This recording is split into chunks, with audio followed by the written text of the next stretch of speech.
Welcome to Conversations on Leadership with Dr. Dave, where we are on a mission to answer 4 leadership questions from some of the best leaders and leadership minds in the country.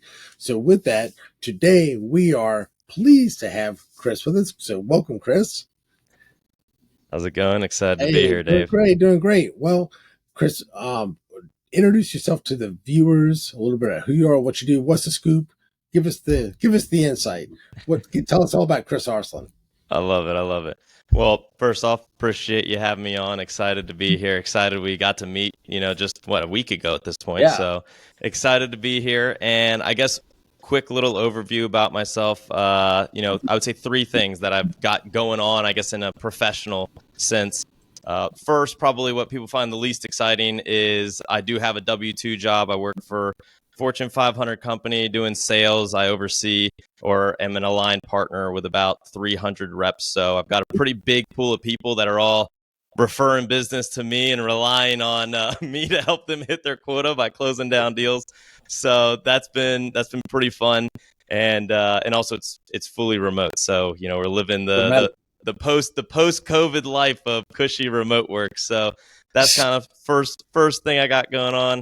Second thing is that I do have a decent little real estate portfolio between my wife and I. So we have 6 properties, 12 units. We house hacked all but I guess one that's now our dream primary home residence. But over the course of 4 years, we were able to acquire 6 of these multifamily units and enjoying the house hack journey.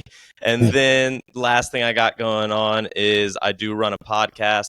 So I'm sure we can link to it at this video underneath if you want. But I've got a podcast right now. It's called Chris's Secret Podcast, which if we want to get into later, I literally made it as a secret. I didn't promote it anywhere. Didn't tell anybody about it. I don't think even some of my closest friends still to this day don't know that I run a podcast. But funny. I have that. And so that's been fun to just kind of experiment with and scale up and just try and basically really the end of the day is while I was doing both my professional sales career and my real estate kind of journey, I would not have been able to do it without the help of YouTube and social media. So from kind of getting to the point where, thanks to the smartphone. So with kind of being able to just learn for free for all these years from other people just giving away free content, kind of when I got to a point where I was kind of in a position to be like, I should probably start to give back and kind of give people some knowledge on how I did all this. I just started to put out content for free. And it's been a fun way to kind of give back to the community that helped me get to the point where I am today. But no, excited to be here. Nice. That's nice. Well, for those who aren't as real estate savvy, explain what's the concept behind house hacking. You had mentioned that. Yeah. So house hacking is basically it's probably the best way that you can get into real estate. It is, I don't want to say dummy proof, but it is the best way to get into the real estate space. So house hacking is where you purchase stereotypically a primary like house. All right. And there's a lot of benefits to buying a primary residence over buying a property specifically for investment. And so typically you'll buy anything from a single family home to a quadplex. I can get into that in a second too, but it allows you to just get better terms on your rate. You buy a house and then you just rent it out to either roommates, relatives, you rent it out to tenants, just depending on how it's set up.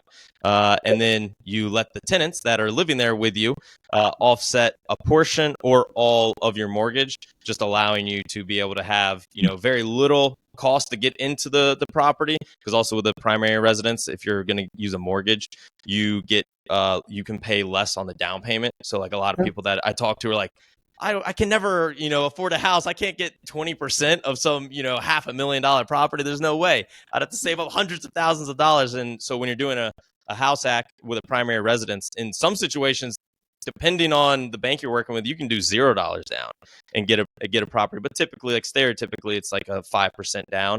And so you put 5% down, it's a lot more manageable to save that up and get into it. You get better rates, and then you have tenants offset a portion of your mortgage. And then, ideally in a year or two, you just rinse and repeat, buy another place, rent out the house that you were living in entirely to fully offset and cash flow. And then do it a few times, and it's pretty crazy how quickly that can snowball into complete financial freedom.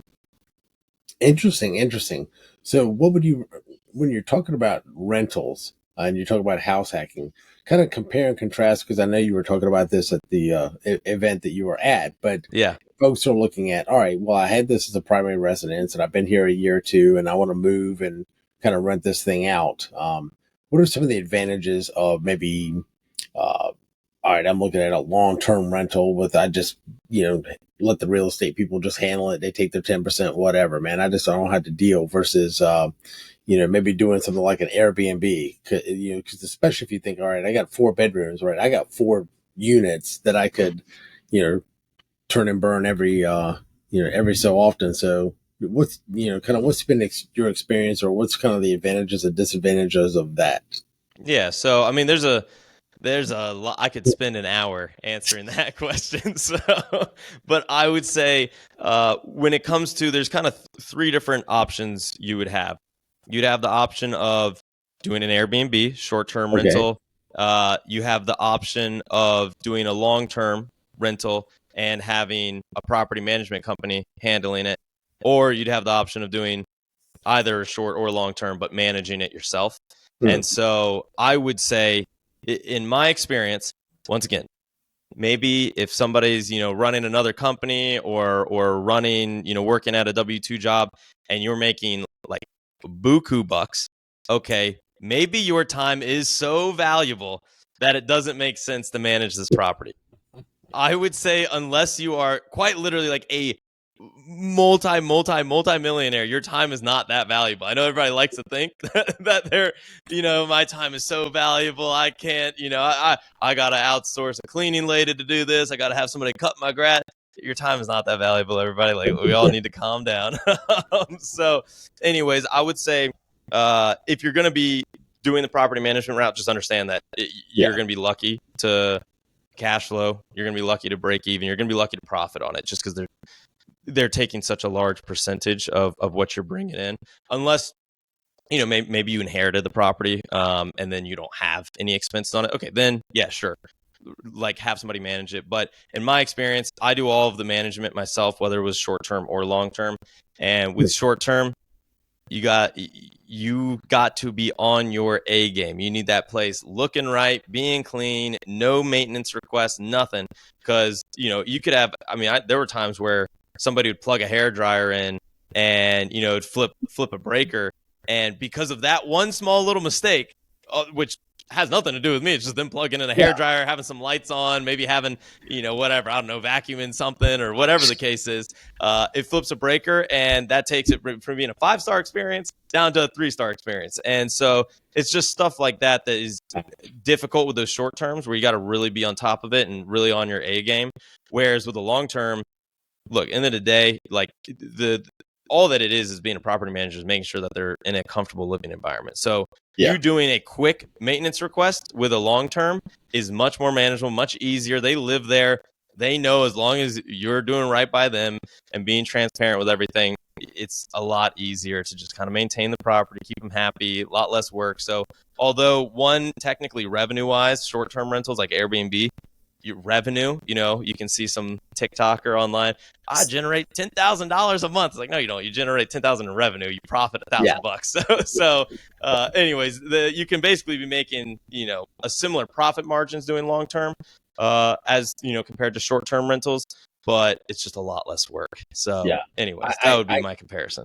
I can absolutely see that. Like I said, if you got a great property and you could turn it in whatever, hey, go for it. But like I said, if I'm thinking, if you got a house, you got 4 bedrooms, and like I said, every time somebody leaves, you got to turn around and redo all the sheets, get everything just so. Or the really nice ones where the kind of the high end ones, you get there, you got like the fruit basket and the bottle of wine and all the stuff. Hey, thanks for being here, kind of thing. I mean, yeah, I could see where it would have to be generating a pretty good amount of revenue for you to have, like I said, a cleaning company or something to come in and basically turn it for you every single time that you flip that. So yeah, like I said, the revenue might be there, but the net profit probably just nowhere close. Yeah, it's a lot less hassle just to say, hey, just just make sure you pay your rent every month. If you got a problem, let me know.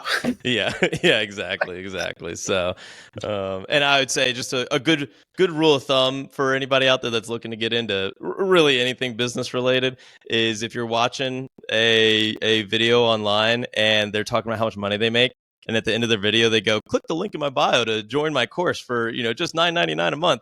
Yeah, I would take whatever they say on their channel with a grain of salt. So yes, just from being in this space for a while and connecting with a lot of people out there that are doing this, I would take that with a massive grain of salt. That's all I'll say. Yeah, I would agree with that 100%. Whether it's real estate or anything else, like I said, if the whole content is this is the best thing since sliced bread and the second coming, comma, oh yeah, buy my course. It's like, well, run. Yeah. Most of the really good ones are gonna be like, hey, I did okay, and I'm just trying to pass it forward and pay it forward and tell you guys what I did. Yeah. Yep. So, Yep. but the cool part is, as far as you being in real estate and doing the podcast and being in sales, you come from we try to have a lot of guests that have different perspectives. I mean, we have law enforcement, we've had legal, we've had military, we've had all kinds of different folks, but never really had any. We've even had folks in the merger and acquisition realm, but we haven't really had anybody, with sales and real estate. So it's like, so we're definitely looking forward to kind of diving into leadership a little bit, kind of from that angle. So with that, let me jump right into the first question. And what does leadership mean to you, and what does good leadership look like? Yep. No, I like it. So I would say kind of the first part of your question. What is leadership to me? I would say first and foremost, leadership to me, I would say is not necessarily like a one size fits all, which maybe I'll kind of answer in the second half of your question, but it's not a one size fits all. I think good leadership, the way that I want to be led and the way that I lead, that might be, might work for me, might not work for you, might not work for, an attorney, might not work for somebody in special forces, whatever the case is.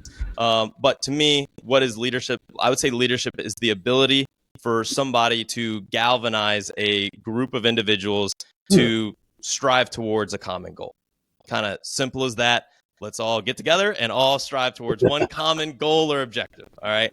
Now, jumping into a good leader, or what I think of as good leadership, obviously it's not a one size fits all. So, but I would say, that being said, there are three things, because I was kind of thinking about this when you sent me the questions. You have your 4 questions. I think there are 3 things that I found in my experience as either being a leader or being led, especially in sales. I mean, sales is very stereotypical. Like, you need a good leader to be successful. Like, you know what I mean? And so anyways, I'd say there are kind of 3 things that I've found every good leader always has in common. First one, which I don't see a lot of people talking about, but would be, if that person quit, if that person got hit by a bus tomorrow, everyone that works underneath them would not be saying, oh, I can't wait to take over, I could do their job better than they can. Everyone would be saying, well, damn, I don't want to do what they do, because they are working their tail off. Like, this person is the first one in the office. They're the last one to leave. If I call them, text them, email them, Slack message them, whatever, they literally respond in seconds. Like, I don't know how this person has time to do anything in their day other than trying to drive this company forward. So I would say that's the first thing. If your workforce is underneath you being like, I could do Chris's job better than he can, like, this guy's a loser. Well, you're probably not putting in the hours, you're not putting in the work to make people want to, galvanize around you. You got to, at the end of the day, lead by example. So that would be like the first thing. Second thing is, whoever that leader is needs to absolutely exude confidence. All right. Kind of go into like a sports analogy.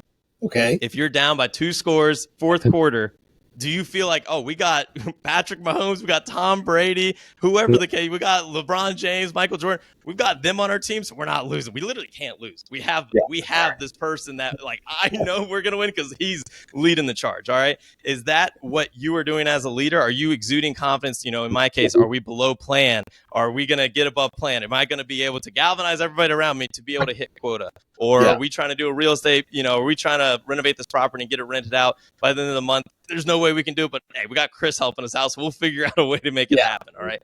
So I'd say that's the next thing, is somebody that is absolutely confident, and everyone else will be able to galvanize around, or be able to lead, or follow, I should say.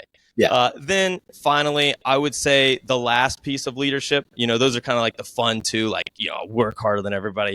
I'm the most confident guy in the room. The last one is a great leader or a good leader is somebody that you got to be able to trust. Yeah. So, we've all been in situations where either, we are being led by an individual or trying to lead. And look, if you're a leader, you're going to tell them something in confidence and they're going to turn around and use that, to either try and get themselves promoted, make themselves look good, try and get ahead or throw you under the bus because, they are threatened by you. That's not what you want. You want a leader that you can tell them your deepest, darkest secret, and it's never going to get out. They're gonna be on your side, be in your corner no matter what. And so and also, like, I can say from my own personal, both from being led and being a leader, when you have a team around you that knows, likes, and trusts you, Yeah. they will do whatever it takes, or I will do whatever it takes to not only achieve my own success, but also I want to make you look good because I know you got my back. So I'd say those would be the three things. Would be outwork everybody, have the confidence, and then make sure you build that trust within the organization. I love it. I love it. And it's funny because you're absolutely right. I mean, one thing about leaders, like I said, talk about, having the vision. Well, one of the things that I really thought was you've heard it 100 times. I've heard it 100 times. But a gentleman that I interviewed recently, that he laid out his kind of 3-step thing. And he was like, man, everybody needs a 5-step method of leadership like they need a hole in the head. I'm not trying to do that. He said, but there are kind of 3 conditions. And I love the way he put it. It kind of goes kind of to what you said. He was talking about at first, you got to have this like absolute foundation of psychological safety. You got to know that you can, like I said, you're not going to get your head chewed off for saying something stupid or whatever. I mean, you can, ask questions and not, get criticism, whatever. But you're right. The next part was, okay, well, now that I know that I'm not going to get my head chewed off by asking a question or something stupid, right? You got to earn that trust, because if they know they can trust you, you've got, and the big thing is where I took from what you were saying is, the people know that, hey, the guy who's leading me's got my back. No matter what I do, no matter what happens, no matter what bad situation I'm in, he's got my back. As long as I'm doing right and I'm not trying to, lie, cheat, steal, do something stupid, right? If I'm trying to do everything the right way, this cat's got my back, right? And then the last part is this, he talked about, which I thought was awesome, after the safety and you built the trust, was being really clear on the mission, right? The goals, Yeah, I like that. what you're trying to accomplish, whatever. And he said, once you can get those 3 things in place, he said the safety part first, and then the trust, and then that pure clarity. He said, you can literally push people as hard as you want, just about, because at that point, man, it's just adding gas to the fire and you just go. And I was like, and he was talking about how much you can achieve with that. I'm like, man, that is brilliant. I love it. I love how he kind of set that up. So it's just a different way of it. We all kind of know it to a certain extent intuitively, but just kind of the way he figured it out, I was like, all right, that's pretty slick, man. I like the kind of that, but it goes exactly what you said. Like I said, if you don't have that trust, and people don't think that you have their back, they're not gonna, they're not gonna stick their head above the radar screen. They're gonna think they're gonna get, whack-a-mole or something like that. And I'll be honest, I've not seen a whole lot of innovation and creativity from people that are trying to keep their head below the radar screen and just get in at 9, leave at 5, and not get their butt chewed, Yeah, no, absolutely. And that's probably I would say that last piece of having everybody understand. I know I kind of talked about shared vision, shared goal, but everybody needs to know it. It's one thing for the leader to understand what it is, but they need to obviously explain it to the group. And I know we'll get to this in your last question, but I'm sure people have talked about Extreme Ownership before by Jocko Willink. Great book. That reminds me of kind of one of the pieces in that book. Because at the end of the day, everybody's got to know what direction they're rowing and why. Exactly. This is the hill we're trying to take, and it's nice when you can tell another leader or somebody below you, like, hey, that's the hill we're taking, and it's a division, and then they just take the ball and run with it. Okay, boss, I got it from here. It's like, all right, now you've done a good job of actually, multiplying yourself and training leaders below you. So where all they have to do is just tell them what the mission is, and they got it in spades, and they can just run with it, man. So, I like that. But I think with that, it's a good spot to end our first segment on Conversations on Leadership with Dr. Dave. And we will be back for segment number 2 for our next 2 questions in just a bit.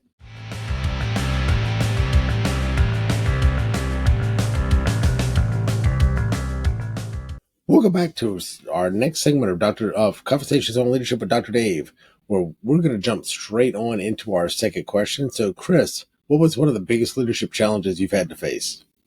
Yeah, so I would say I'll kind of tackle this from two angles. I know we were talking about before that I guess you haven't had a salesperson on or a real estate person on. So Correct. I want to kind of talk about, I guess, my sales difficulties or challenges related to leadership, and figured it'd be fun to maybe tell you, because I've been in positions where I'm not necessarily the leader per se. I'm being Right. led by a sales executive or a manager or a VP.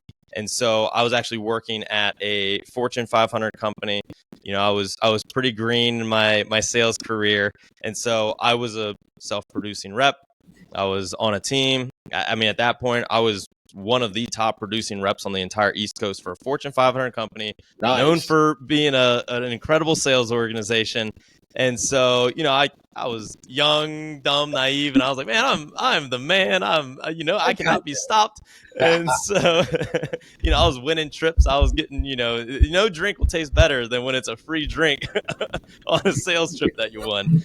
And so, anyways, I was doing great, and pretty much like overnight, my sales executive, the guy that was leading our team, up and left, quit, jumped ship, went to another Fortune 500 company, and was like, "Good luck, everybody." And he's a great guy. I don't, blame him for his decision. He had a, really exciting opportunity, and sometimes, in corporate America, you got to be a little greedy. So You got to get it when you can get it, man. yeah, exactly. So yeah, overnight he left, and I remember, people on my team be like, "Oh my gosh, what are we gonna do? Well, what was me?" I was like, I don't care. I'm a hot shot. Like, I'll do what I need to. Like, I'm the one that's making this happen. It's not my leader that's out here banging on doors, getting deals signed. Like, I'm the one smiling and dialing, man. What are you talking about? Exactly.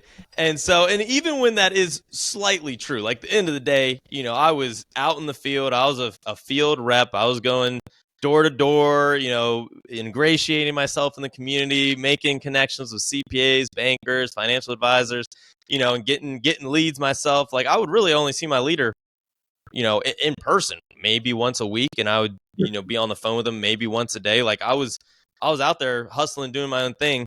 And so went from having, this great stability from kind of top down support to, in the span of the next 12 months, being bounced around. Our team and myself individually I had 5 different leaders over the span of 12 months. So, I mean, it went from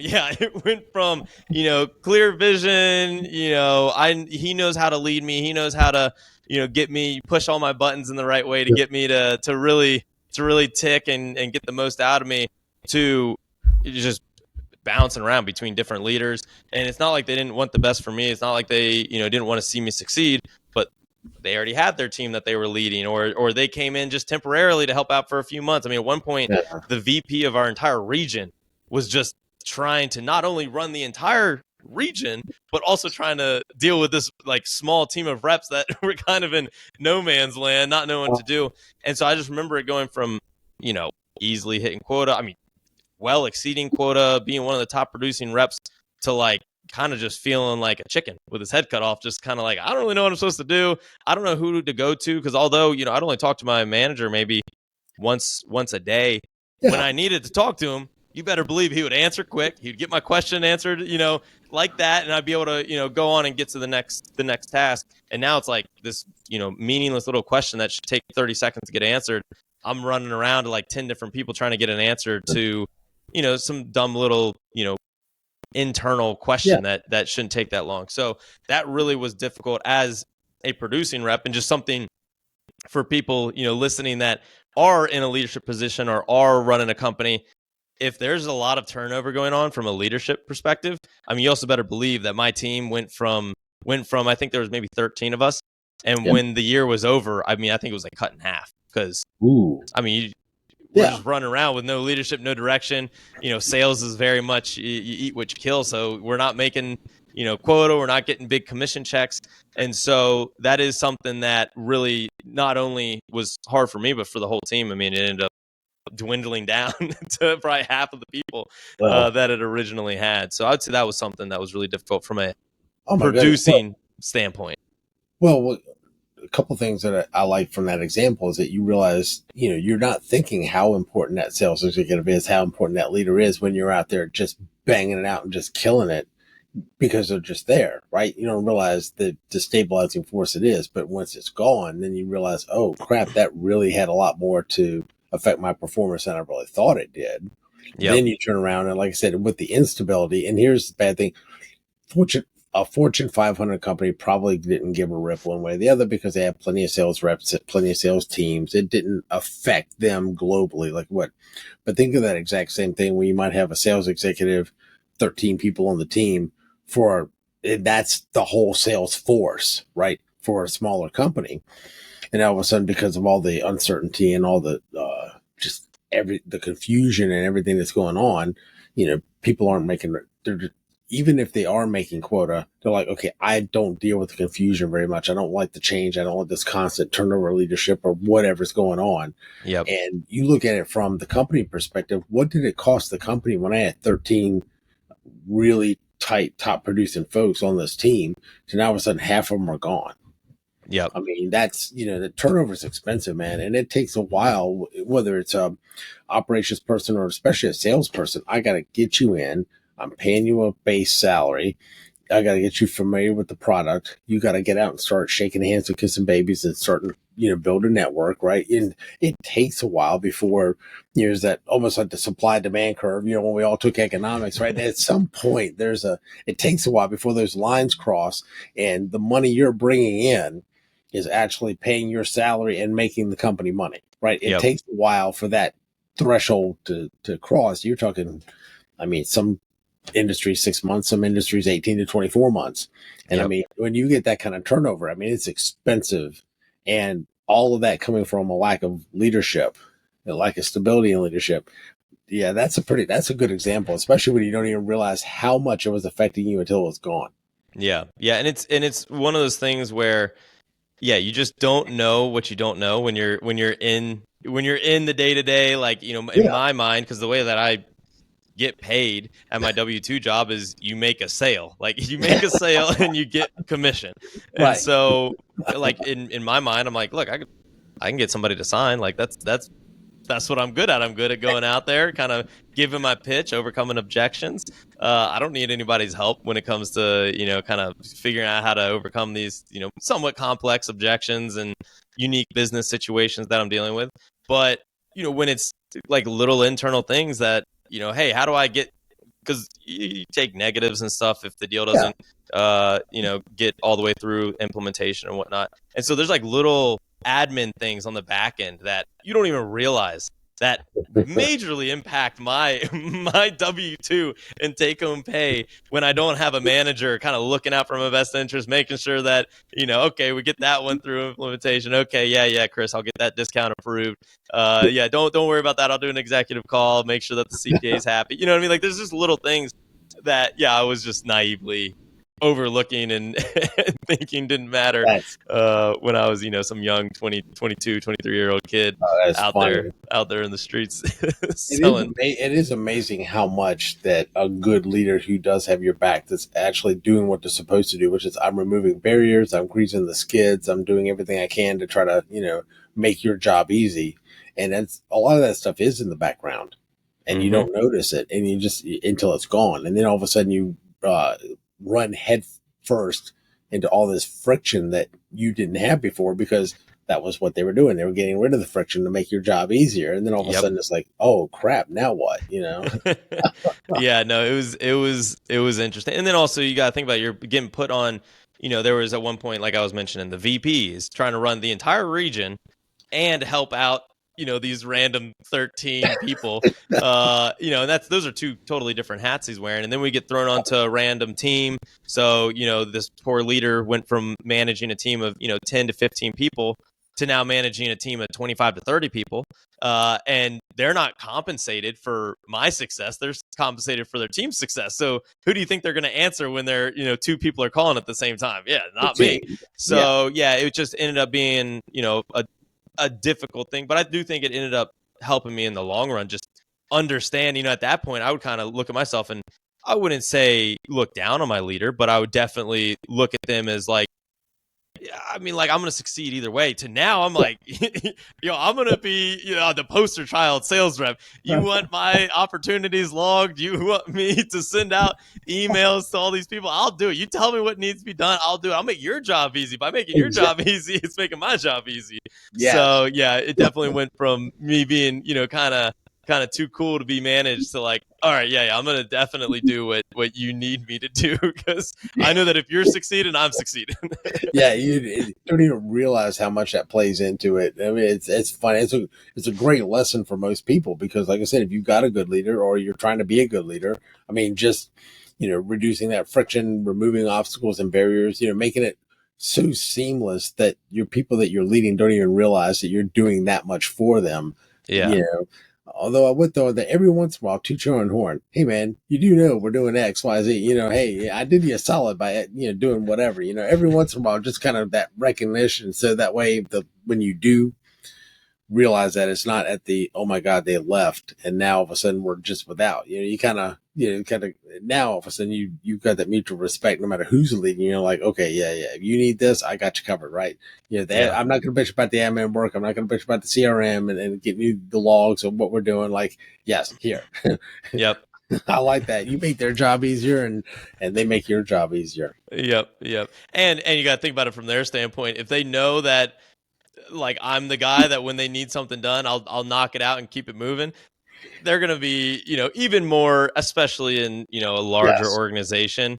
There's a lot of just kind of corporate jockeying to make sure that everybody's, moving in the right direction. And so, look, if I'm making their job easier, you better believe they'll be trying to do whatever they can to make my life easier as well. So it definitely helps out.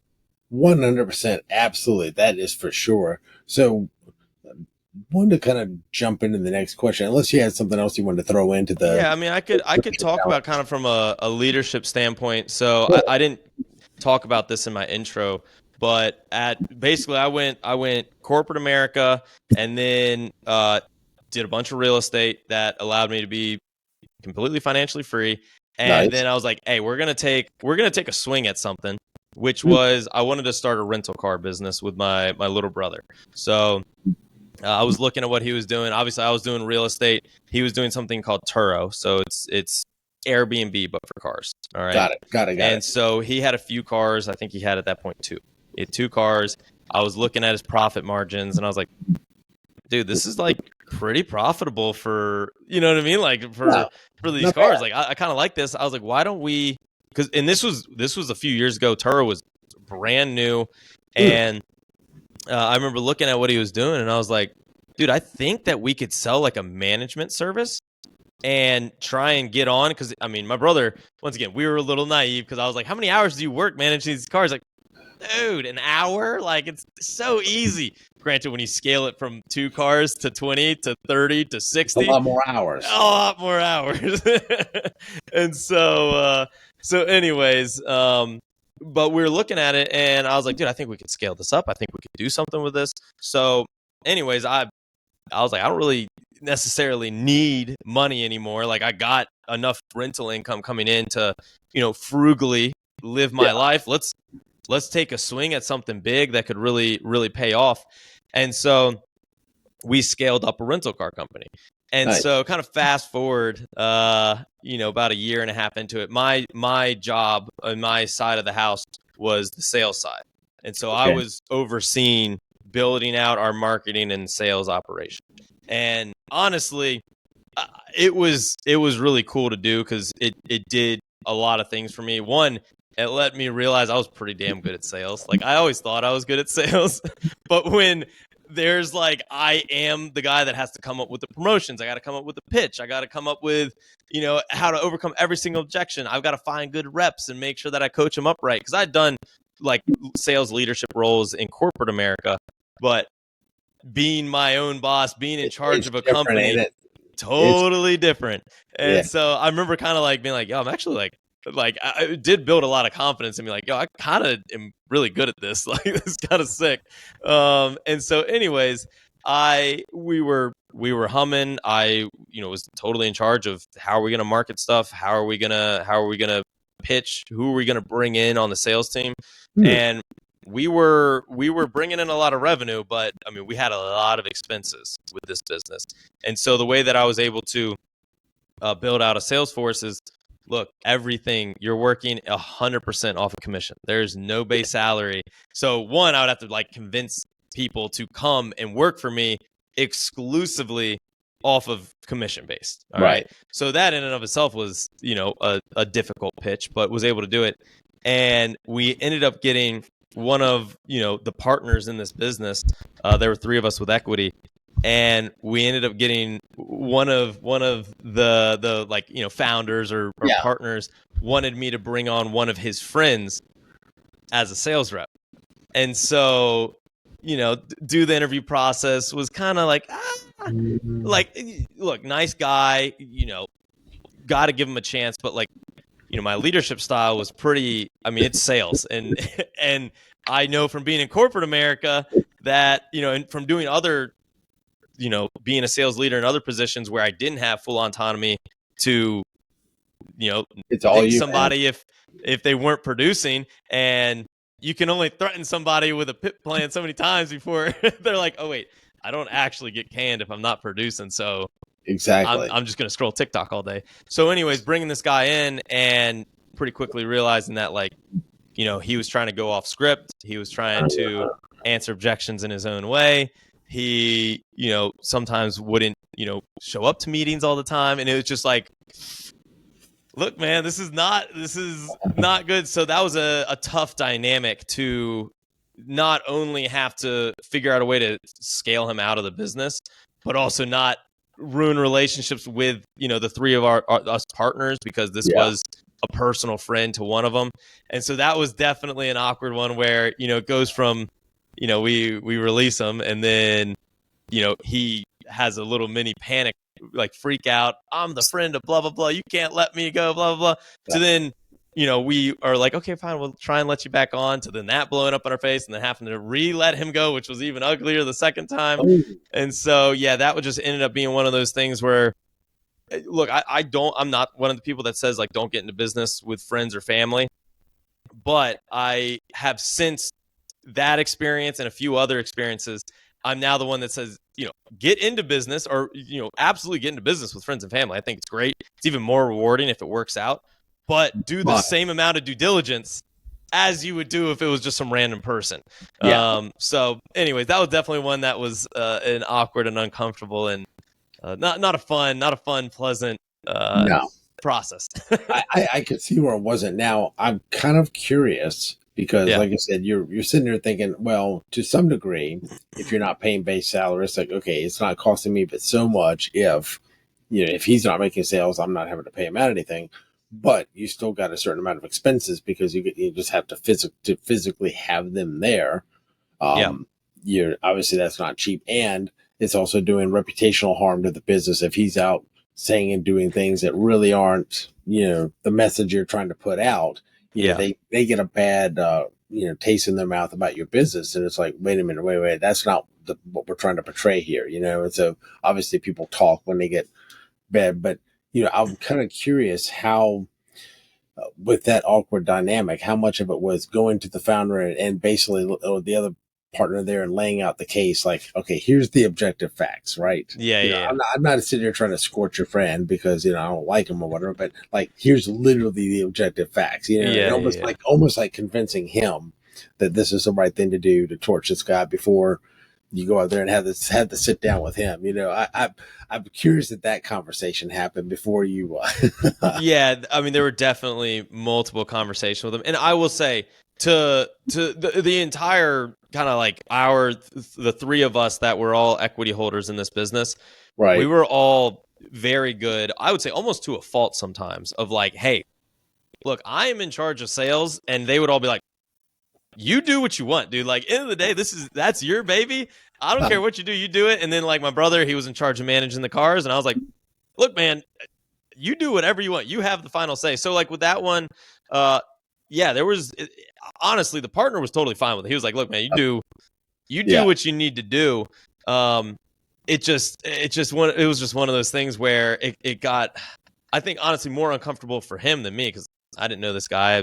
The second he was not in the company, I would never talk to him again because he lived on the other side of the freaking country. Yeah. But for him, I think it was more so, tough for him because it's then he's getting called, yo, man, like, why am I not, like, I'm killing it over here, blah, blah, blah. I'm like, dude, you sold like 2 deals. Like, you're not killing it. But, Everybody else has sold 20. You've got 2 under your belt. yeah. So, It's not really killing it, man. I'm yes. not sure what Yes. killing it is, but Yeah. But yeah. honestly, from a partner standpoint, he handled it great. He was totally supportive of it. It was just one of those things where I think it caught all of us, especially him, that was a buddy of his, off guard at how of a loose cannon he would be about the situation. Because, in my experience, whenever I would have to let somebody go when I was running that, Yeah. Look, it's a very, I'm not doing it out of spite. We hired great people. Everybody was great. A lot of times it just came down to, look, man, we can only afford so much. Yeah. You're too expensive for for what we can afford. But most people, you would lay out the facts. The facts are pretty clear, and obviously you typically do it. Hey, here's a quick before it's become official. Hey, Yeah. look, man, like here's how you're producing. Here's how the other people are producing. Here's what we need to do to get you to this spot. And either they would start producing and great. And I was the type that, look, man, I'll be on every single sales call with you. I will literally coach you up after every single one because the better you do, the better I do. And Exactly. so, it was normally not bad. And if it ended up getting to the point where we had to let somebody go, they'd typically be like, yeah, I get it. Like I knew this call was coming. Yeah. Yeah. I'm not selling anything. Yeah, but this was just one where it was a, kind of got a little more squirrely with the exit interview than we were hoping. But no, I'd say my partner was great.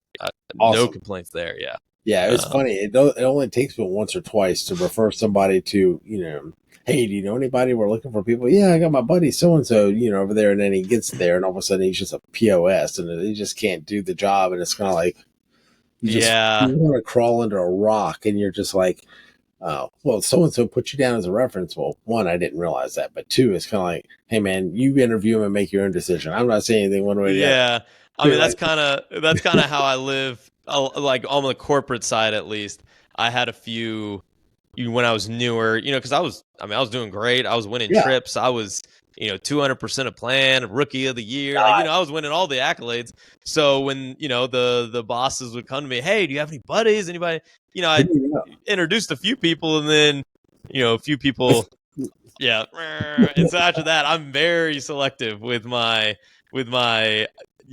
referrals, I should say. Well, they're thinking you're a high achiever. You're probably hanging out with a bunch of people that are probably just as energetic and high achievers. And sometimes yes, and sometimes no. Yeah. I mean, you don't know. I mean, it's hard to tell sometimes, man. Yeah. Yeah. Somebody that you play, you go lifting with, or you play pickup basketball with, or you go out and you grab a drink with, can be totally different when it comes to the workplace. So right. Seems like a cool guy, but like I said, you never know the work performance. I almost look at it now like a restaurant. Like I've never had any issues there. I've always had great service there, but that doesn't mean you can't go there and it doesn't suck. Like the waiter is just an a-hole and the food is awful and the manager's a jerk. I mean, so even with restaurants, I'm like the same thing. I'm like, I have these massive caveats. Like I've always been cool with it. I've always had a great experience. It's always been great for me. But that's not saying you might not go there and it just sucks. That one day they're having a bad day. The same thing like with an employment referral, right? Unless I just absolutely, I know them and their work ethic. And I know, there's a few people that would give a wholehearted recommendation. Like, yeah, you'd be stupid. Matter of fact, I actually told somebody one time they were calling me for a reference. And I think I actually told them you would be an idiot. Well, a version of you would be an idiot not to take this guy, Yeah. And they did, and it's worked out fantastic. But I mean, I really got to be like a drink the Kool-Aid full believer to really get that wholehearted, that wholehearted recommendation anymore. Like I said, it only takes once or twice when you're really young, and like I said, and you get burnt, you're like, ooh. Yeah, no, there's very, very few now that I'll give out. That's a great way to put it with the restaurant analogy is just, look, I've had great experience. I have no complaints, but you do your own due diligence. Right. Is always, And the same thing, I mean, with real estate, I get either I call landlords for like landlord reference or I get people calling me for past. And I always try and be as honest and transparent as possible, and as a matter of fact, and He didn't uh, trash. He didn't trash my place, and it was pretty much always on time. That doesn't mean he's not going to trash your place, or mm-hmm. bring his motorcycle into the living room and change the oil or something. I mean, like I can't make that guarantee, but for me, it was okay. Yeah, no, exactly. So I actually had one. Uh, it has nothing to do with leadership, but Yeah. I had one recently where I almost rented my house to a legit scammer, which was Wow. which could have ended in Oh, disaster. Um, I had this lady reached out to me about a property. First right. time through, I'm getting the sob story of, and she came with her kids. Her kids were all respectful, all very nice. She's like, look, I just got out of a domestic abuse relationship. I'm living in a safe house. Right. Here's reference 1, reference 2. They're going to guarantee my rent, yada, yada. Long story short, I ended up not getting information back from her quick enough to go through. So rented somebody else. So fast forward, year later, tenants move out, and she reaches back out to me. Hey, like, I'm back. I was, trying to rent from me last time. You couldn't get a hold of my case manager quick enough, but, I'm no longer working with them. I'm, out on my own, yada, yada. I'm in this program. They guarantee parts of my rent, security deposit, so on and so forth. Would love to rent from you. And one thing, I liked her. She was super nice. Her kids were super respectful. There's a Um, butt coming. well, so I do, and anyone out there that has or has ambitions of renting out units, make sure you do a background and a credit check. And so I am doing my process of background and credit check, and on that background and credit check, I ask for, or it pulls from their social security number. Have they ever had any evictions? What's their credit score? Do they have any late payments? Do they have any Yep. medical debt? Like literally, it pulls everything. And Right. so, and also upload a copy of your pay stubs, upload a copy of this, that, and that. And so I'm calling her employer. The employer sounds like they don't employ anybody. And I'm asking questions about the business, and they don't know the answers to like basic questions about the business. So then I call the corporate number. Uh, Finally figure out that the division that she claims that she works for has been dissolved or is being dissolved. And I'm like, okay, weird, red flag number 1. Then I'm calling past landlords. Past landlord, I call at like 11 o'clock. Sounds like she just woke up from like a 3-day bender. And I'm like, are you a landlord? Like, and she's like, oh yeah, well, yeah, I'm not a landlord, but I own some trailers, blah, blah, blah. And I'm asking her like basic questions to try and almost trick her. Like, oh, cool. Like, what month did she move in? I don't know, maybe this time. And I know the answer because I have the answer, right? Or at least what she told me the answer was. And so, anyways, long story short, I end up calling the courthouse, finding out that she had been through 2 evictions, that she was able to not have show up on the background check because she typed her name in as a different name on the background and credit check. So for whatever reason, when they did the background and credit check, the evictions didn't pull up. So the court then gave me the number of her actual landlord and called the landlord, and he's like, I would not rent to this lady. She never paid. She lied when I took her to court, lied under oath. She then sued people like on my management staff. He was like, the only person that you should let that she should be renting from is your worst enemy. If it's anybody other than your enemy, I would not let her get near your property. And so, anyways, that was just one of those things where I had drafted the lease. I had scheduled my final walkthrough with her. Like, we were less than 48 hours from her moving into my property. And God only knows what would have happened if she moved in. I'd probably be getting sued right now with no rent money. But yeah, that was just going back to landlord references. Call the landlords because that could have ended much more poorly for me. Yeah. Well, I can 100% relate. Like I said, I had one time that went bad, and I'm like, from that point on, and I had to trash the place, just smoke like a chimney. I mean, just everything was. I mean, it was just in really bad shape. And at some point, I'm kind of like, okay, it's worth the 10% just to have them vet the people and do the background and credit check and whatever. I'm like, okay, just I'm not dealing with this anymore. I'm not gonna say just because it was that bad of an experience, especially when you have to end up taking them to court and doing the eviction yourself, right? Yeah. You talk about expensive lawyers can be expensive on that. So going through that whole process and you having the sheriff come to get. I was like, Yeah. yeah. So I can see Do what you have some properties that you I rent have. out? I have one property, and so Okay. yeah, Sick. I'll pay that later. But like I said, that ended up teaching a big lesson. Like, yeah, no, I'm good, right? It's trying to help. Like I said, trying to help somebody else. It's got a bad story, and you feel bad for them. But yeah, so the good thing is, at least she didn't get in there and torch your house and just destroy it and with no money. And then, like I said, you got to end up taking all your time off work to take her to court and Mm-hmm. all this Mm-hmm. silliness. So no, it sounds like you just in the nick of time made a great decision with that. Yeah, that's been my problem property too. It's that one gets on my nerves. And I had a person move in. We didn't evict him or anything, but it was just not a mutually like a good relationship just because they were coming from like North Dakota, all right, where it's cold. There's not a bug in sight because they all die because it's so Yeah, cold up there. yeah. It's a 20 To below zero. There's no bugs flying around, right? Yeah, No to North Carolina at the beach where it's just, I mean, gnats everywhere. you can't stop them when you're living right on the water.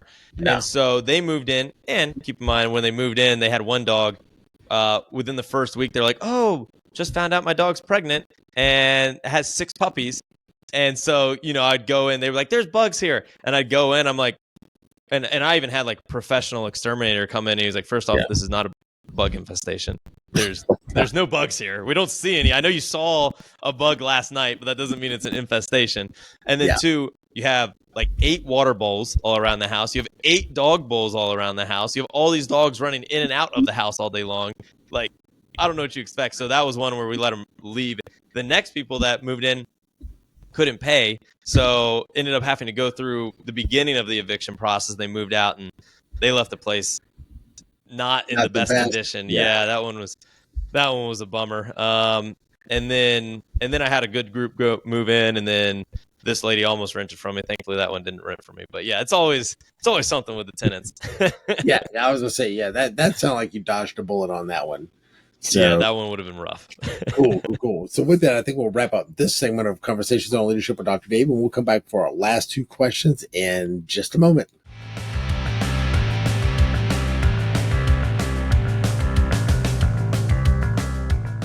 All right, welcome back to our final segment of Conversations on Leadership with Dr. Dave, and we will jump into our third question. So, what do you see as one of the biggest leadership mistakes that leaders make today?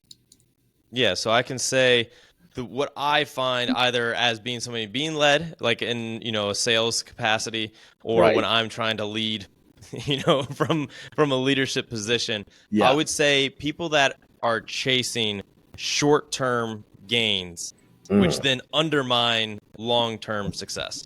I think a lot of people try to kind of take the easy way out, try and get a quick win, just to only have that backfire on them or on their team.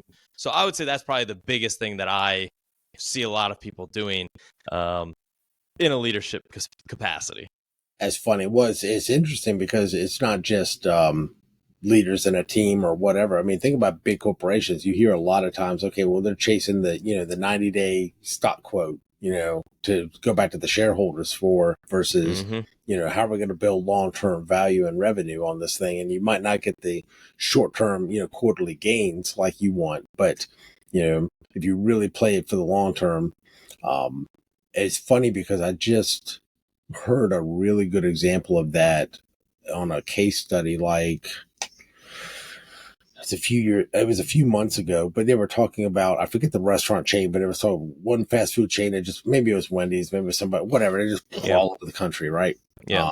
Versus Chick-fil-A. And they were talking about how when they decided to get out of the mall, they were trying to, basically Chick-fil-A played the long game. It's like, I'm not trying to like build as many restaurants as we possibly can. We're not trying to go for the short-term revenue, where that was the other restaurant strategy. I mean, just how many of these can we put out? Problem Yep. is that some of it was oversaturation. Some of it was they put them in markets that weren't really the best markets or whatever. But yeah, they grew way quicker. I mean, their total revenue were like, dwarfed Chick-fil-A for years, right? And then Yeah. they started having some issues or whatever. But basically, that slow and steady wins the race mentality kind of came back around. And now, pretty much, if you open up a Chick-fil-A, I think you get like a certificate from the U.S. Mint giving you permission to print money, right? I mean, that's just Yeah. it's Yeah. insane. But Yep. the double and triple drive-throughs are just people on. I mean, they're literally just the operator just sitting there, turning a hand crank, right? And you just see $100 bills flying out of this thing, man. I mean, it's insane how much revenue they end up making. And talk about corporate wise, how well they ended up doing. But a lot of that is not just the business aspect of it, but I got a long term mentality, and it's all about culture. What can we do for the employees and really make it where the employees have a great experience. And then because it's funny is two things. I talk about filtration systems and I talk about companies, and then people are like the best filtration system in the world, right? Better than activated charcoal, better than reverse osmosis, right? The best filtration system in the world is called middle management, right? Okay. Because of the execs say something right, it's probably not going to it's going to get filtered before it gets down to you That's guys. And hilarious. I've never seen a department head or a VP or a director say, hey VP, guess what? My department sucks, right? Everybody's pissed and nobody's happy and they all want to quit and go somewhere else. I mean, that has never been said, right? Yeah. How's Yeah. your department doing? Oh, department's doing great. We're just saying, so all the complaints, moans, and gripes from the bottom never seem to make it up to the top. Yeah. Yeah. Yeah. That's funny. And it's funny because I've seen a couple places where the CEO will come down to the cafeteria and of course he's got a $3,000 Brooks Brothers suit on, right? And you got somebody over Yeah. here making $12 an hour, and he's like, "Well, how's everything going? And what do you think they're gonna say?" They got a table of like 10 people sitting there, and they're like, "Oh, this place sucks." Oh no, they're not gonna say that. They're gonna be like, "Oh, it's great, sir. Everything's great." So it's Yeah. great. So he goes back up to the top floor where the air's kind of thin. It's like, "Hey, everything's going great." It's like, Yeah. but Yeah. one of the worst filtration systems in the world are frontline staff because you Mm. can't crap on them all the time and dump on them and whatever, treat them like garbage, and then turn around and they filter that out, and it's nothing but blue skies and puppy dogs and rainbows and unicorns to the customers. You know what I mean? It just doesn't happen that way, right? Yeah. They can't filter out. So if you could treat, so I'm trying to remember the business guru that was talking about the customers are the most important, the employees the most important. Because if I Yeah. treat the employee right and I've got their back and they feel valued and they feel like they're, that we're supporting them, they're going to by default treat the customer like gold.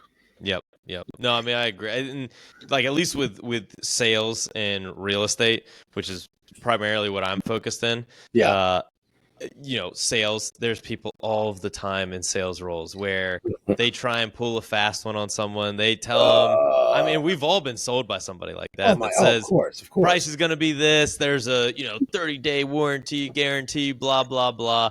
You hear it over and over and over again. And then it doesn't actually happen in the way that you were sold. Yeah. And guess what happens? You're never going to get the repeat business. You're never going to get a referral. The easiest way in sales to get a deal is through a referral. It is the easiest way time and time again. Yep. And so I see a lot of people, that are like, newer, greener, not as successful that go that route of like, well, yeah, I'll just tell them I'll give them a discount, or I'll just tell them that they can return it for free, if they don't like it, or, come up with some sort of, twisting the truth to try and get a deal across the finish line. Yeah, maybe you'll hit quota this month. Maybe you'll even hit quota this year. But guess what? Once you run through the entire community, I mean, obviously, I grew up in Winchester. I don't live there anymore, but I grew up in Winchester. It's a small town.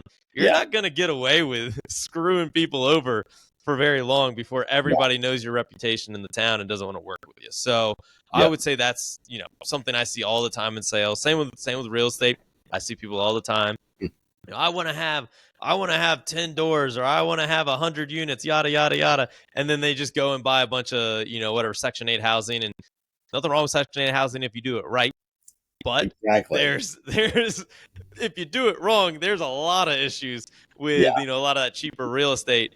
And so, I see people all the time. They're, well, what advice would you give me? Well, I'll just do the slow, steady house hack. No, I don't want to do that. I want to get, as many houses as fast as possible. And then, fast forward a few years later and it's all blowing up in their face. So yeah, Right. I think you just, try and build it the right way, slow, steady. I mean, honestly, the same way that you're doing your podcast, we were talking about before we got on, same way Yeah. that I, am doing my podcast. Exactly. I'm not getting sponsors. I have not made a penny. I've literally made no AdSense. I've taken no brand deals, literally Yep. made nothing off of it, just giving away with the hopes of one day, that being able to pay dividends down the line. But, I see people all the time that get into it, start running a billion promotions, trying to, you kind of scheme their way into making money. It's like, look, you're not going to last. You're not going to have fun with it. You're not going to build a good community. So yeah, I mean, I respect somebody like you that's, putting out content literally like every single day and maybe not yet reaping the benefits, but like I can see the consistency, I can see the growth, I can see like the actual hustle. Then somebody else that's just like, yeah, I'm just gonna kind of fake content until it blows up and then parlay it into hopefully something. And I don't see those people typically last. And also, it's just people can see through it. Yeah, it's cringe, and people understand it. Like I said, if you're putting out stuff good, and like I said, it takes a while to be consistent and put things out there. It's funny you were talking about the real estate end of it. Like I said, I've seen people that turn around, like saying they put all that into trying to get as many units as possible, especially if it's Section 8 or lower end house, and all of a sudden like the pimped out slumlord. You know what I mean? I mean it's just that's what it ends up being, and it's nothing but legal issues and problems and stuff like that. I mean, if you, like I say, if you do it right, it doesn't matter where in the you talk about lower end house, higher end house. It doesn't matter if you're doing it right. And you're doing right by your tenants, and you got a real good, solid quality place that they can live and really enjoy it. Great, but I mean, you're just trying to literally slap a band-aid on something and just do as little as possible and just trying to chinch out on everything. At some point, man, it's going to blow up in your face. And like I said, it's sometimes when the city or the county comes in there and they're like, okay, man, we're going to shut some of this stuff down, man. This is just not untenable conditions. There goes your 100 units when 50 of them are completely shut down and then you got to do millions of dollars of repair because you should have just kept up on it in the first place. And like you said, done a little bit more slow and steady to then, okay, well, I can take this money into fixing the 6 units that I have, or I can take this money and try to get, 4 more units and then keep doing that. And then you just keep getting more units and not fixing up or maintaining or taking care of the units you already have. Yeah. Coat of paint, they'll be fine. They'll never know the difference. And then they're there for 3 months and everything's falling apart. And it's just I think short term, it's not the good way to do it. Yeah, and it's something that I think, and kind of tying it back to leadership too, like we were talking about before, having somebody you can trust, somebody that's kind of like guiding the troops in the right direction. I think transparency is like something that a lot of leaders struggle with, and sometimes they're trying to just protect the the people below them from whatever it is, doom and gloom, potential layoffs, whatever the case is. But I think the more transparent you can try and be with everybody, so everybody kind of understands. You'd be surprised how smart people are when you actually give them all the information. And so I think that's something too that you can only kind of fake it for so long. And at least with my industry, like being in sales, the more transparent I am, the more upfront I am. If they're asking me, why do I need to sign today, and I'm just making up some arbitrary, well, there's a discount that ends today. They're like, what? And then they call me a week later after the discount expired, and I'm still giving them the same discount. It just doesn't look as good. It doesn't build that trust. So I think you just try and be as transparent and honest with people as possible. And I think that'll go a long way, not just in just normal day-to-day life, but also when you're trying to lead a team. Oh, 100%. And before we get to the next question, one thing I'll throw out there is, especially the last 15, 20 years of social media, I think people's BS meter has become very finely attuned. So I agree. You could probably get away with all the yappity corporate speak and it sounded good and they're going to believe you. I think now people they can see through it really quick and really easily. And they're like, yeah, you're full of crap, man. I don't buy what you're selling. It's just not. Yeah. No. I mean, and it's something, we didn't really mention, but the way that we even got acquainted is I was given like a speech at like a local networking group. And, with that speech, I remember kind of like preparing for it and talking to my wife, and I was like, am I being like too brutally honest with some of these things? Because like in my speech, I talk about how much money I've made from my podcast, and I put up there like negative $10,000 because I've literally not made money. All I've done is invest into like Yeah, camera gear, exactly. yeah, like all this stuff, like YouTube ads, like all this stuff that I'm just wasting money on. And she's like, I mean, you might discourage some people, but but I think people would appreciate you actually telling them how it actually goes, trying to run a social media channel, YouTube channel, and scale it up, Yes. rather than just being somebody that's like, oh yeah, it's easy, and if you buy my course, I can get you 1,000 subs guaranteed. It's so yeah, I Yeah. try and be maybe sometimes I'm too honest and transparent with how Well, things are going, but I think that goes a long way, and in the long run, if yeah. someone calls me for advice, they know I'm not going to BS them. I'll actually give them real real advice. I'm not going to sugarcoat it and Yes. make it sound easier, better than it actually is. No. And I think, like I said, you might discourage some people, but there's some people that may be on the fence that maybe need the discouragement. But I also think you're Very absolutely true. right that, like I said, if people understand this is going to be a slug and you're going to be able to you're going to have to put a lot of time and effort into it. Like we were talking about off air, there was, a bunch of different research I was doing before I decided to take the old radio show and turn it back into a podcast. I was like, okay, well, am I willing to put the work into it that it's going to need to succeed? And a lot of the Yeah. good sources, like I said, they just give. Yeah, they might have a course, they might have a whatever, they might do one-on-one work with people, but I mean, that's not what they're out there hawking. They're out just giving free advice, giving value all day long, and you could take their stuff and actually implement it. But it was nice to know that, hey, you're going to put 6 months, 12 months, 18 months, maybe 24 months into this without seeing a lot of anything. And then all of a sudden, because you got the body of work, because you're putting out the consistent, content, whatever, eventually, the algorithm, feel sorry for you if you're putting out good content and you're actually paying attention to your stuff and trying to improve. And eventually, things start, there's an uptick, just by you putting the stuff out there and people watching and commenting and, that type of thing. And so eventually it does end up paying off. And it's funny. A really good example All is right. talk about from the podcast end of it. Chris Williamson, Modern Wisdom, right? I don't. Do I know him? I don't know Oh, if I you got do. to. Oh, you need to, man. Let me see. Yeah, Let's if you Google him real quick. What's his name? Google him real quick, man. Chris Williamson, and it's the podcast is Modern Wisdom. Okay, yeah, I've seen clips of him for Yeah, sure. I've seen shorts. I don't yeah. know He if I've does a listened to an episode, but yeah, his well. He does. face looks very familiar. Yeah. Well, if you've seen any of the stuff before, one well worth looking at his. He's got a lot of long form stuff like Rogan, right? A couple Yeah, hours. yeah. Whatever. Great guest, whatever. Now it's funny if you watch his stuff right now.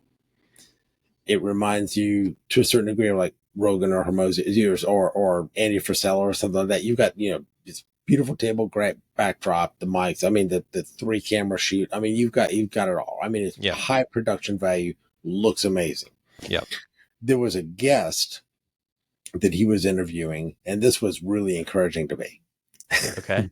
because all I've ever seen is the high production value stuff, right? And I'm like, oh my God, they spent all this on a set and people flying in there, a few remote stuff, but 90% of it is in person. Well, I was, we interviewed so-and-so. I got to check that out. And I clicked on it and I didn't realize it was from like 4 or 5 years ago. Okay. All on Zoom, looked like hammered dog mess. I mean, from a production value standpoint, it was like not even in the same ballpark, man. I mean, I was like, it sounds like the same dude. It looks like the same dude. Is this really the same dude? Because he's got like his iPhone in his kitchen, right? Or something. Yep. I mean, it's crazy. But I mean, and I'm like, then it hits you. Wow. Okay. And so in 4 years, this guy went from, it looked like his iPhone in his kitchen with just, horrible production value, but, good interview, right? But still not like it is now, to 4 years later, you got like 3 million subs and hundreds of millions of views. And I mean, just night and day difference in those 4 years. I'm like, wow, that's cool. Because if he's this big now, and I'd only had exposure to him at that level, to go back and see the stuff that he did, 4 or 5 years ago when he started, I'm like, wow, that's a stark change. So it's almost like you stick with it for the time, like he did. And then all of a sudden, and then, you think, okay, well, 4 or 5 years from now, what would, my podcast look like compared to, his 4 or 5 years from now with, with all he's accomplished. But yeah, well worth it, especially if there's a guest that you would like to hear from, well worth the Yeah, I'll definitely check because I've seen his clips all the time. It sounds like our algorithms are very similar. Very Yeah, similar. Well, like- one of them I'll recommend if you're a fan of Andrew Huberman, man. okay. He's been on Chris Williams and stuff a couple times, and his Yep. last one he did was really good.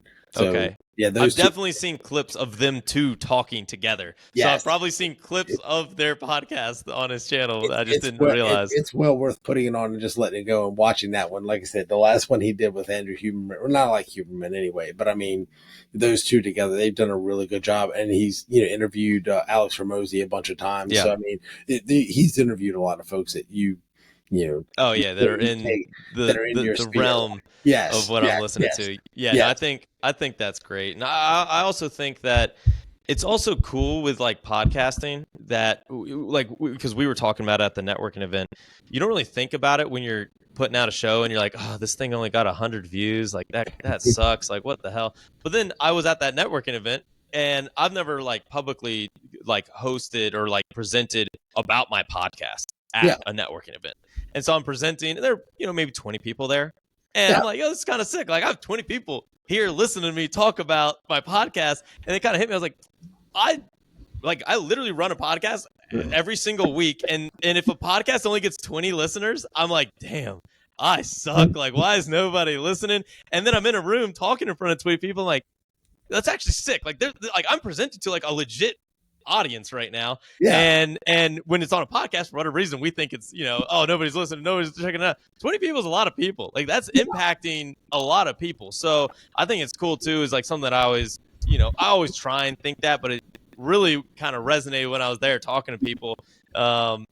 How many people just 20 is just 20, let alone a short that gets 10,000 views. You're like, 10,000 people. I don't know. I've never seen 10,000 people in my life, let alone.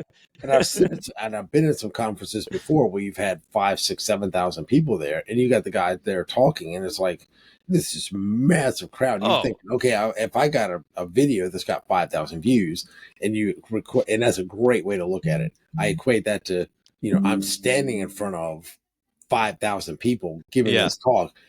I mean, most people would just be ready to crap their pants and stand in front Yeah. of 5,000 people. I mean, they'd be a nervous wreck, right? Yeah. But to Yeah. realize, okay, wow, how many people am I actually getting this in front of?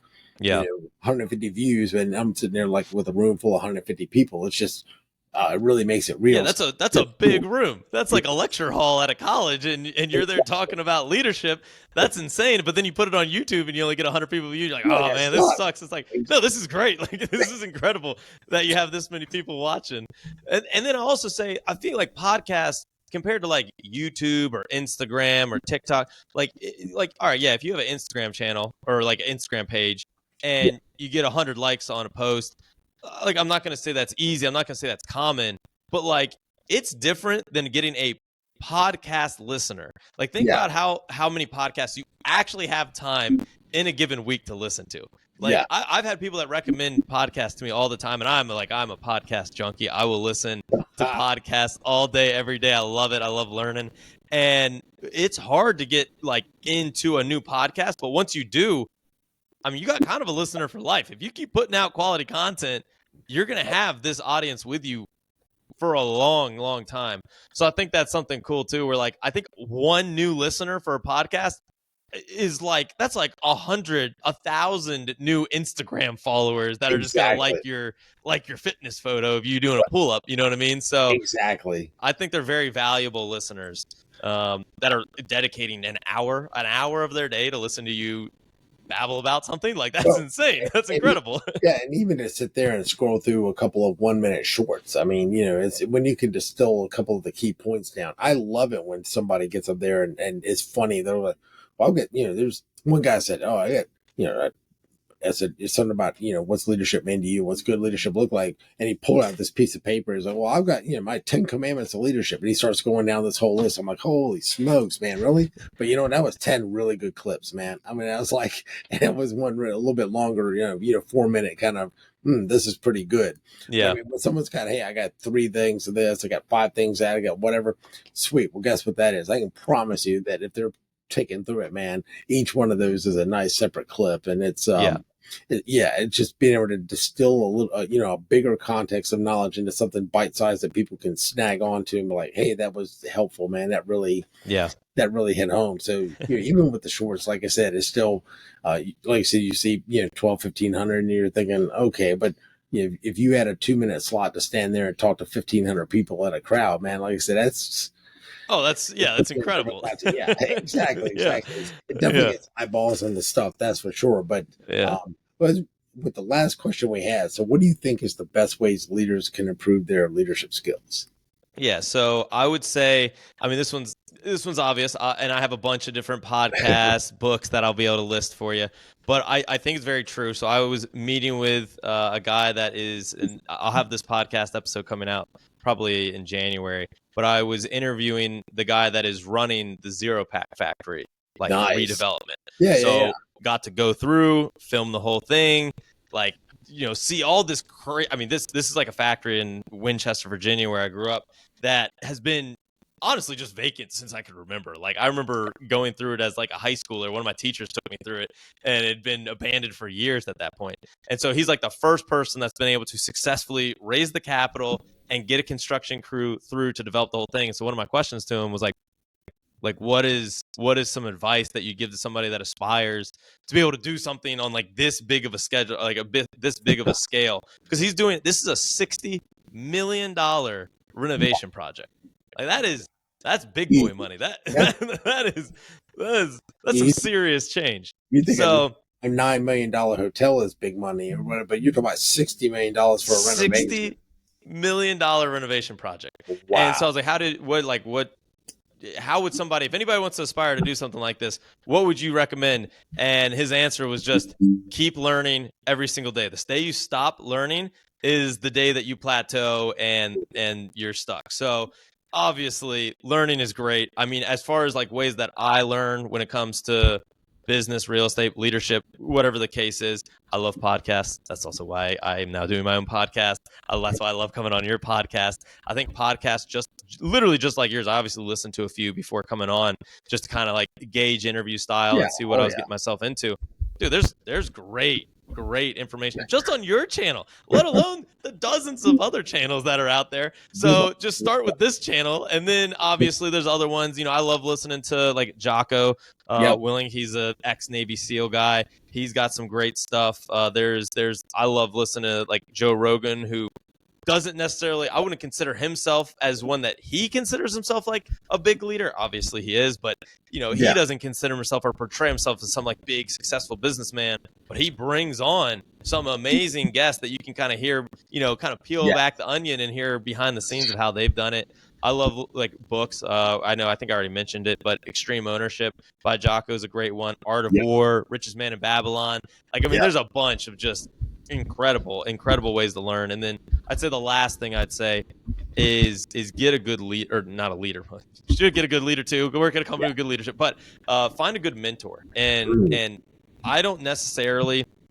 People always think, and myself included, when I was in like high school or college, I would think, I have to like formally write like, will you be my mentor? Check yes or no, and like slide it to them in like a Valentine's card, and like have some person that's some multimillionaire owns like all these different buildings, whatever, and check a box. Yes, I'll be your mentor. That's not how it works.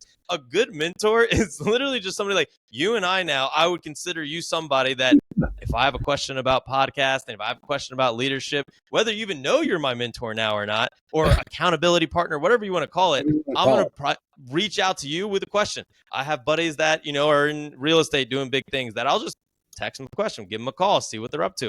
I have people in sales that I just give a call to, shoot out, quick text, shoot a quick email, whatever the case is. So I don't think a mentor, you should find good mentors, but you should follow people that are where you aspire to be. I see a lot of people that like follow, or rather I have a lot of people that give me advice on like, hey man, you should do this with sales. You should do this with real estate. You should do this with your podcast. I'm like, oh, cool. Like, what do you like? What buildings do you own? What properties do you own? Well, I don't own any, but like, you should. Yeah. And it's like, all right, well, I appreciate you trying to give me some advice, but like, seek out people that are where you aspire to be, and try and attach yourself to their group and try and learn from them would be what I would say if you're trying to improve any skills, but especially, in this case, leadership skills.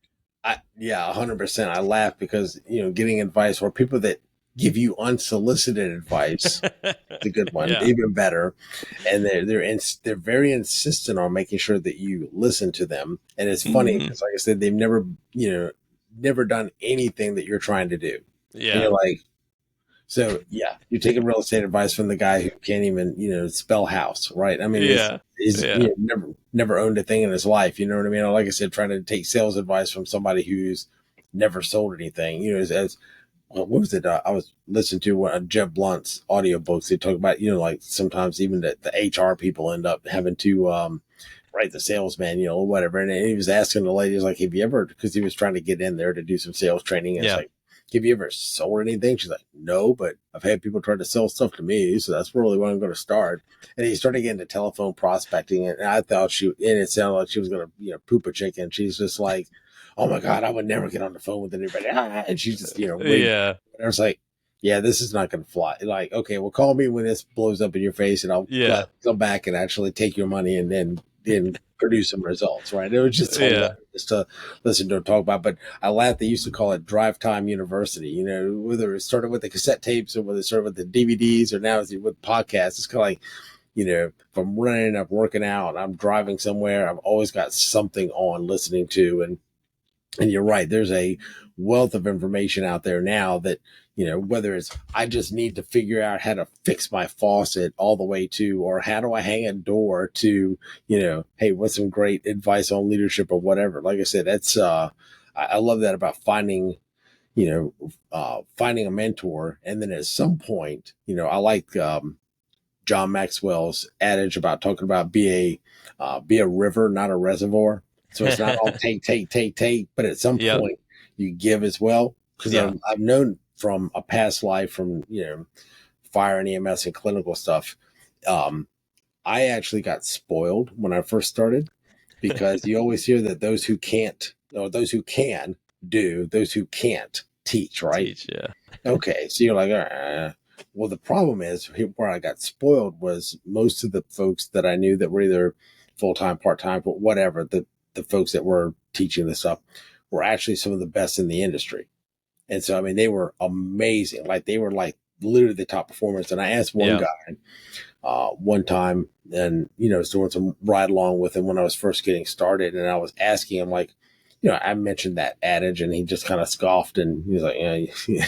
And so I asked him, well, why do you teach? He's like, I teach because I want to be good. He said, I don't want to rest on my laurels. I want to, he said, it forces me to stay into the material. It forces me to constantly study and learn new things. It constantly, keeps me sharp.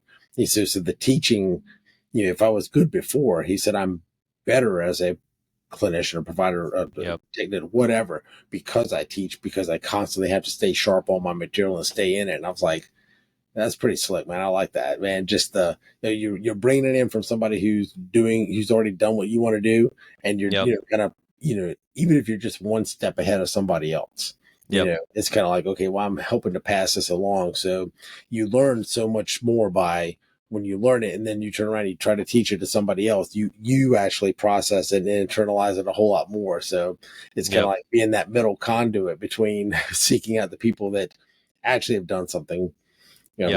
Like the $60 million real estate project versus you're not asking the Section 8 tenant, like, hey man, how do I make it in real estate, right? You're asking the guy who's doing the doing the massive project of the decade, right? How do you do this stuff? No, but I'd agree with you 100%, man. Find some folks that you can listen to, that you jive with, or whatever. And I will throw one little, if you want to call it podcast hack.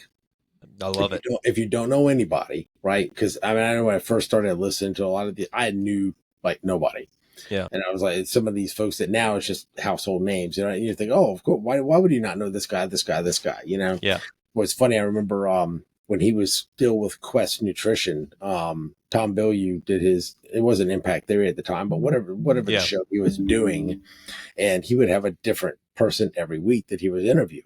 Mm-hmm. Well, I didn't know any of those people from Adam, but if I had listened to the interview, I'm like, and this guy's fascinating, whatever. Why go down the rabbit hole and like start Mm-hmm. Googling that particular guy? And I'm like, oh crap. Then I start listening to his stuff, and Mm-hmm. yeah, it can get a pretty deep rabbit hole at some point, but you end up, when you get these folks that, whether it's Rogan, whether it's Tom Billy, with whoever, that are interviewing a bunch of different people in that space, and you can, go and do some research on that particular person and realize, wow, he's got this massive body of knowledge and he's this expert, he's just whatever, not really resonate. Some you're not going to resonate with, but some you will. And Yeah. so I like those I call them like aggregation type of podcasts where you've got all these different experts and guests that are on there. And you're talking about Jocko. I mean, love him as far as the perspective of being a Navy SEAL. Love that Extreme Ownership book, but I kind of got onto, like looking at the Sean Ryan show, and, coming from the SEAL. Another great, yeah. Dude, he has hit some amazing ones out of the park. And like I said, from where he kind of came from when he first started till now, like he's got amazing podcasts. So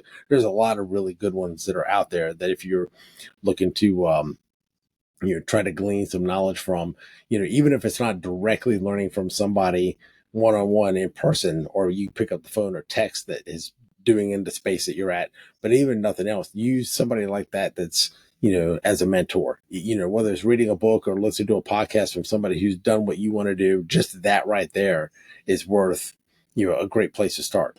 Yeah. Well, I have a question for you. So Yeah. because obviously my podcast, I primarily focus on, I'm the subject. I just talk about whatever I want to talk about that week, whether it's real estate, sales, you name it. I've had episodes where I talk about going snowboarding and paintballing. Like I'll just kind of, whatever I want to talk about, I'll talk about. But yours is almost exclusively interview styles. Yes. And one of the reasons I don't do that is because I started a podcast when I was doing the rental car business, and we would try and do interviews, and it was, oh my gosh, it is a grind to get people like to show up on time, give a good story, then you got to edit it. Yep. So what has been your strategy in being able to get so many guests on such a consistent basis? Well, a couple of things. One, I try to reach out to folks that are on LinkedIn that I think are fascinating. Someone that's got a fascinating story, someone who's really interesting. I'll be honest with you. One of the things that I do, and I think we talked about this, is for some, and I'll preface this with, some people think this is really, really valuable. And some people think like I could give a rat's behind, like who cares? But there's way more people that think it's valuable. Typically, when I end the whole process, like we do the interview, I take the segments, there's very little editing that I have to do. I've, put some transitions in, put it into render. And then I, put it in there to cut the clips and whatever. But what I end up doing for every single guest, and so many people have thought this was valuable, I send them a download link. I offer, before even we do the interview, I'll send you the questions. And then at the end of when the whole thing's done, I'll send you a download link, and it has the full length interview, and it has all 28 social media clips that I cut. It's got, the thumbnail, everything in there. Use it however you see fit. If you're working for a university or a big company, man, give it to your marketing department, communications department, and tell them to just go buck wild. Yeah. If they need an individual one, great. But there's some folks that are just really willing to share the knowledge, and some folks are like, oh my God, that would take me months to come up with that much social media material. All I do is got to jump on, for an hour on, Riverside here or Zoom or whatever for, to do that. And that's kind of a big draw. But I'll be honest with you, a lot of folks, if I don't know them personally, I'll reach out, and I've seen some fascinating folks on LinkedIn. I'm like, that guy would be amazing for a podcast. Or I've never, interviewed anybody in that space. I'll just reach out to them and ask, hey man, saw your profile, blah, blah, blah, be interested. And I've actually had a couple times, and then my strategy has always been, God forbid, worst case, somebody cancels, somebody reschedules, somebody, whatever. Goal is to try to have, and I've had it before, a month or two in the can. Great. That's best case. Whatever. Yeah. You miss a week, who cares? You got plenty in the can. But when you don't, okay, not the end of the world. What I end up doing is, say, for example, if I didn't have one for next week, I would go back to the last 4 episodes that I did, and I would literally take 7 from this one, 7 from this one. So, and I would cut 7 additional clips from all 4 of those, and say the first one might that be the 8 a.m. one, the next will be the noon one, the next will be so basically I would cut my 28 clips. So I'd had all my shorts and all going out on all the platforms because the drill, the shorts drive a lot of the views. If I just absolutely don't have one that week, I'm still going to have the content out there, and I'll just cut new clips, and just different perspectives of stuff that people haven't heard before. I'm never going to repeat old clips, but I'll go back in there and cut some new clips. And, at least, like I said, you've got the 4 a day that are going out. People can, still kind of digest the content. But yeah, it's just a matter of reaching out to folks. And, best case, you get 3 or 4 interviews in a week, and you're like, there's a month. Thank God, so yeah. Sometimes it works out. I had we're going to reschedule, but I had a 3-star lieutenant general from the Marine Corps. Fascinating guy, man. And like I said, schedule just didn't work out. I had one 2 days ago that I was traveling because Dad was sick. Ended up having technical issues with my laptop, and the camera wouldn't work. I'm like, hey man, we're gonna have to reschedule. I'm on here with the support from Dell, and this ain't working out real well. So I mean, at least I got my contingency plan is worst case if I don't have one, I'll cut clips from before, and we'll still get out good content. But yeah, it's just that constant, keep it in the back of your mind, constantly reaching out. Because I feel like I learned so much from it, and I get so much from it. Like I said, I did talking head before, where I do a combination, might be an interview, might be talking head. So I'm down with the talking head end of it, as far as relaying whatever. But I really enjoy the conversation. I have a lot of fun. It's just a great format, and so I just, I just try to do a lot of reach out when it comes to LinkedIn, and just go from there. Like I said, some are personal, some are just serendipity, man. It just just falls in your lap, and you're like, I'll take it.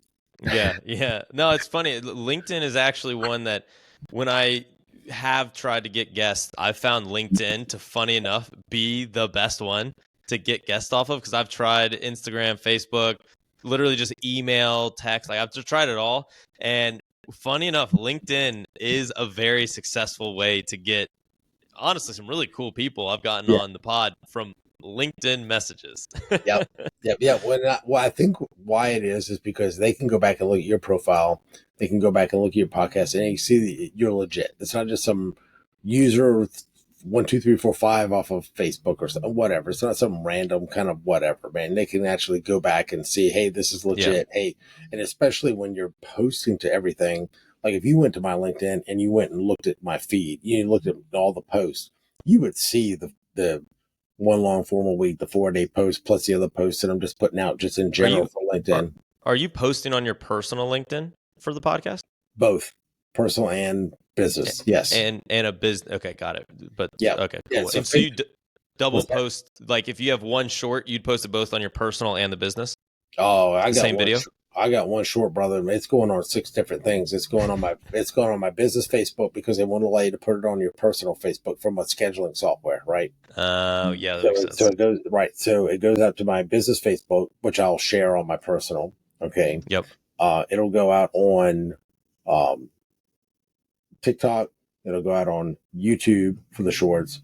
It'll go out on my business LinkedIn. It'll go out on my personal LinkedIn, and then I think there's one other that Instagram. So that's 6. And so I found out the hard way.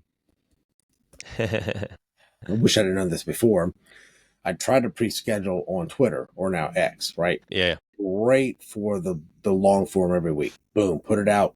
God bless America. It's good to go, right? I got the whatever the premium, right? So the long description actually shows up as a long description. I don't have to hack it up into 100 characters, right? Yeah. So it goes out.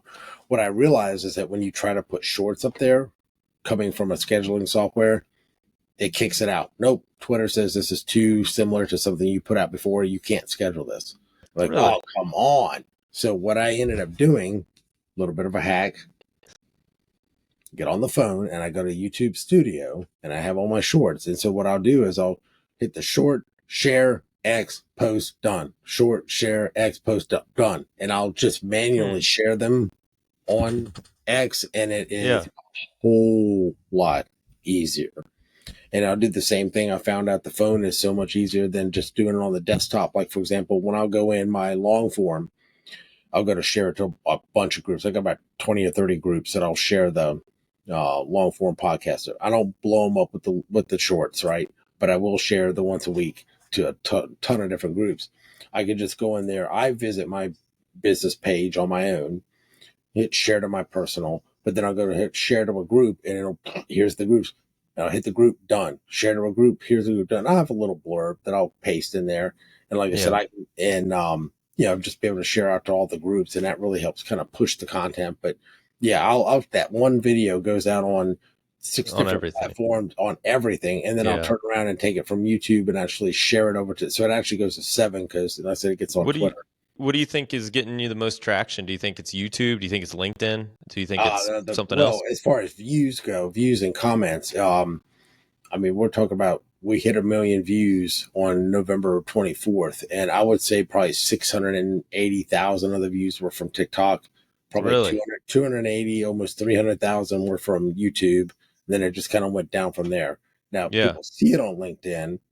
It's a different kind of clientele. It's a different type of person. It's a different, so Yeah. even a few views go a long way. You got a couple thousand views goes a lot longer on, LinkedIn than it would be tons and tons on there. But no, the lion's share of the views I would say were TikTok, and like I said, then YouTube is a strong second as far as views, and then it just kind of generally goes a little bit further down from there. But Yeah. the deal, impressions, views, and engagement on LinkedIn is a lot different than Instagram or Facebook or something else. A lot fewer can mean a whole lot more Yeah. on LinkedIn than it can anything else. So no, I'll actually, and that's what I do. I'll schedule it out for all 6. I figured out how to manually do it easily and not very time consuming. Do the manual share out to X, so at least I can get my shorts out there.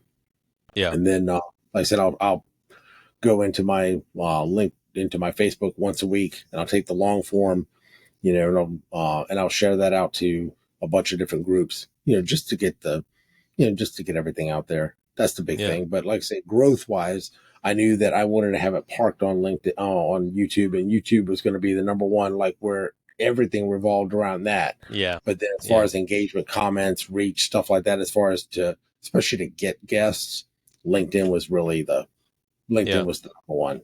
That's fascinating. All right, I'll stop asking questions about your pod, but I like what No, you're doing, man. It's sick. I told you off air, but anytime that somebody's, if they have like a one-hit wonder and that's all they ever did, and then they brag about their one video, they got their dog that was chasing their tail and it got 1 million views.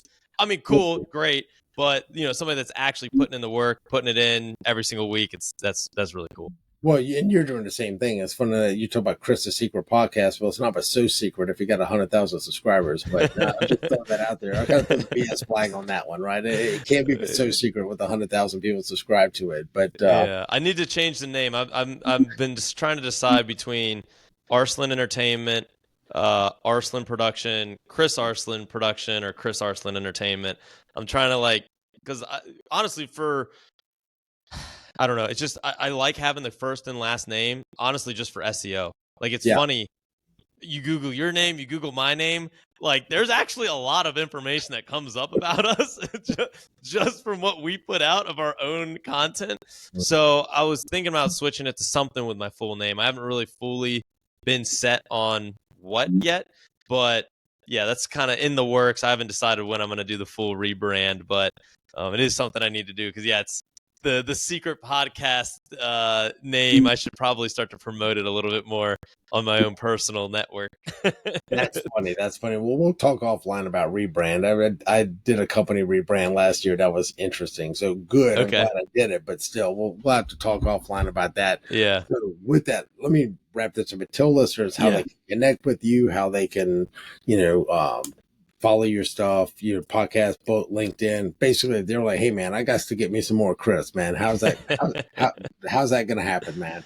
Yeah, perfect. Well, yeah, I would say my personal kind of like social media is everything's just at Chris Arslan. So you can find me on Facebook, you can find me on Instagram, you can find me on I don't do Twitter, but you can find me on technically I think I have a Twitter and a TikTok. Like literally anything you search at Chris Arslan, it'll be me. And then for my podcast, it's just Chris's Secret Podcast across the board. Same thing, Twitter, Instagram, TikTok, YouTube. I will say, although I produce a lot of content, I don't have actually any social media other than YouTube on my phone. So if you want to get a hold of me, comment on one of my videos on my Secret Podcast channel, and I'll see it and I'll get back to you. But do appreciate you having me on. This has been a lot of fun. Awesome. No, I'm glad you're able to make it and can't wait to jump on yours here soon. So oh yeah, we'll do it. We'll do it soon. I'm excited. We'll get you out here. Absolutely. So with that, we'll wrap up this episode of Conversations on Leadership with Dr. Dave. And thanks again to Chris. And we'll link to everything that he has below. And with that, we will see you guys next time. Take care. All right. Thanks.